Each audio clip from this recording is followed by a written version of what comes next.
get familiar. So if you don't know by now, then you should probably get familiar.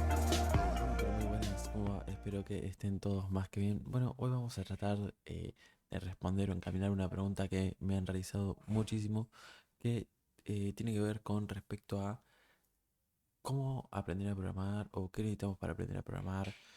Estas dos preguntas, ¿sí? ¿Qué tengo que estudiar primero y demás en el cómo y qué necesito? Vamos a ir primero con qué estudiar, qué es, por dónde empezar a estudiar la programación, ¿sí?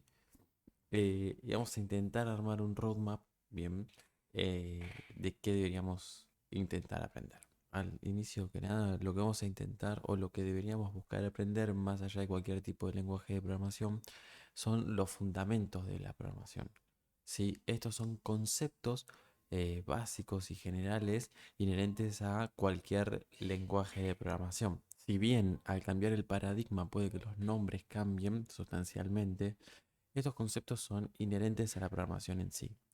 Tenemos cosas como por ejemplo variables, tipos de datos, estructuras de datos, bucles, condicionales, funciones, un montón de conceptos de programación que se van a ir eh, utilizando y transfiriendo a lo largo de todos los lenguajes. Una vez que tengamos esos conceptos iniciales, va a depender si ya queremos o si ya sabemos hacia dónde nos queremos orientar. Si vamos a hacer frontend, backend, full stack, bien. En este caso, yo voy a asumir que es para una persona completamente full stack, pero bueno, voy a ir haciendo esas aclaraciones. Por ejemplo, en el caso de que sea backend, se puede saltar el siguiente paso, aunque yo siempre recomiendo que hay que saber un poco. Y el siguiente paso, una vez de los fundamentos de la programación, sería HTML y CSS. Si bien esto no es programación, ninguno de los dos son lenguajes de programación. HTML es un lenguaje de etiquetado que permite em, dar una estructura, ¿sí? Al contenido que vamos a mostrar en un navegador, ¿sí? En una página web.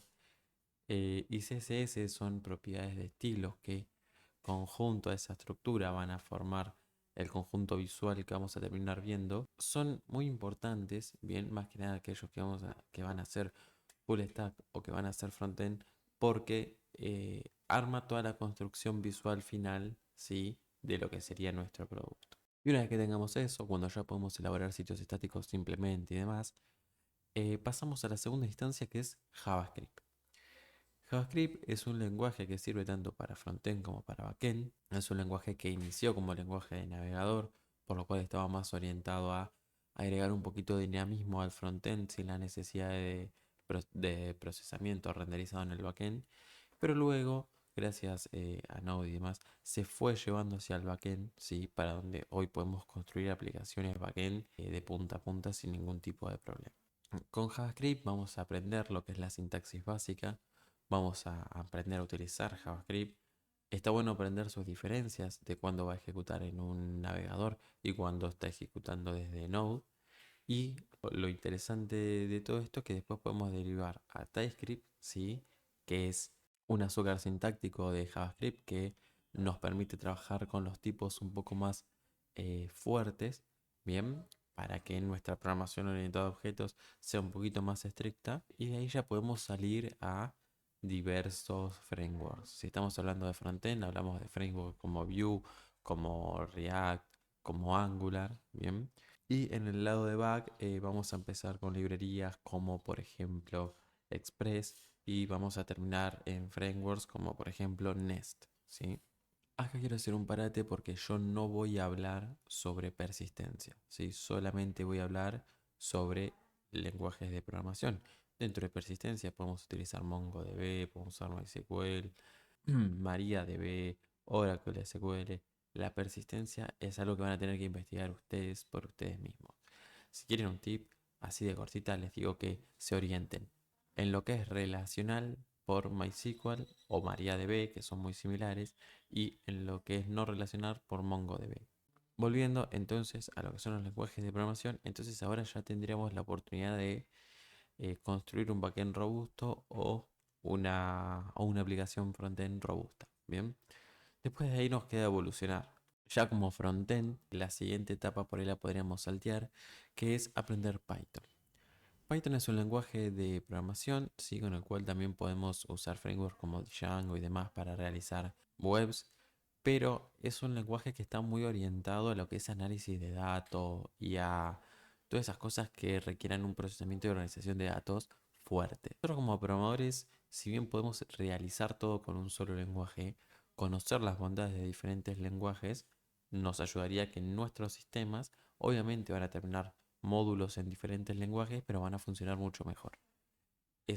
Por eso mismo recomiendo Python porque suple un montón de los problemas que tiene JavaScript. Y ya con eso tendremos un scope increíble con el cual ya podemos incluso ir a buscar trabajo activamente, incluso ya desde el paso anterior en Java. Y como paso final, que sí involucra a los full stack, backend y frontend, ¿sí?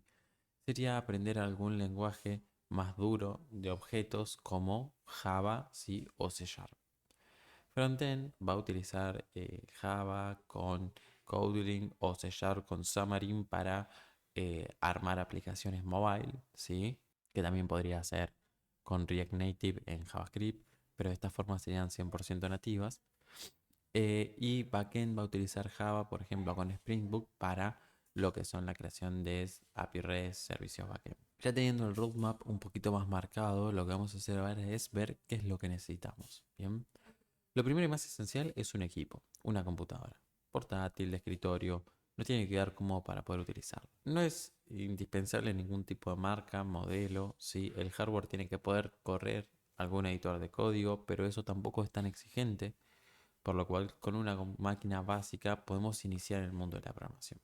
Obviamente hay limitaciones, por ejemplo, si yo quiero programar para iOS, voy a necesitar comprar una MacBook. Bien. En cuanto al sistema operativo, es el que te quede más cómodo. Particularmente en mi experiencia siempre me quedo más cómodo Linux. Y en segundo lugar Mac porque sigue siendo Unix y tengo la misma facilidad para trabajar con la terminal. Sin embargo, eso no quiere decir que en Windows no se pueda hacer. En Windows se puede hacer y no hay ningún problema, se puede programar. Lo segundo que necesitamos son editores de código. Bien, particularmente para el roadmap y lo que nosotros planteamos, Visual Studio Code alcanzaría. Sin embargo, después vamos a estar utilizando algunos otros, como por ejemplo PyCharm para trabajar en Python o IntelliJ para trabajar con Java, que son un poquito más pesados. Bien, podemos prescindir de estos, pero si la máquina nos da, nos va a facilitar mucho a la hora de estar programando. A ver, tranquilamente se puede programar en el bloc de notas de Windows, pero eso no quiere decir que vaya a ser lo más cómodo. Tercero, vamos a necesitar una conexión a internet. Bien, es muy importante poder revisar documentación, poder realizar preguntas y tener accesos para poder liberar nuestras dudas. En cuarto lugar, vamos a tener que tener determinación y paciencia. Son las cosas que más hacen a un programador porque aprender programación es extremadamente difícil. Nos pasamos horas con errores, con bugs, con un montón de cosas que son a veces muy difíciles de encontrar y cuando las encontramos son una pavada, ¿bien? Entonces, la determinación que tenemos que tener para aprender, tenemos que estar seguros de que lo queremos hacer y tenemos que tener paciencia porque es un proceso paulatino y lento. Y por último, siempre los recursos de aprendizaje. Si bien el recurso primario siempre es la documentación oficial, van a servir algunos canales de YouTube, algunos blogs, algunos lugares donde nosotros podamos recaudar información de manera más fácil. Con todo esto, ya tenés lo necesario para iniciarte en el mundo de la programación. Después de ahí, el camino lo vas a ir armando vos solo con las cosas que te gustan. Espero que les haya servido y nos vemos seguramente en el siguiente video. Un fuerte abrazo.